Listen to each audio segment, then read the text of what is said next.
Hi guys, punta kami ngayon sa tubigan, yung source ng tubig namin dito sa aming farm. Free lang, libre lang ang tubig dito.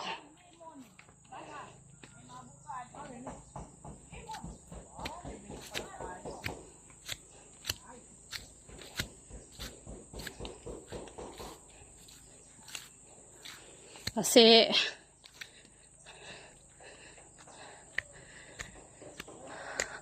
umulan kasi kanina kaya maputik. As you can see, yung tsinelas ko, tingnan nyo guys, full of muddy puddle, sabi pa nga ni Nathan.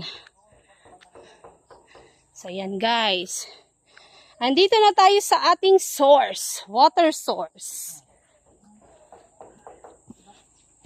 Oo. Yan, dinugtong na ni Daddy yung hose na color blue para didiretso siya doon sa ating farm sa pinanggalingan natin. So ito yung source ng water natin na libre. Dito kami naliligo. Dapat hawan-hawanan din.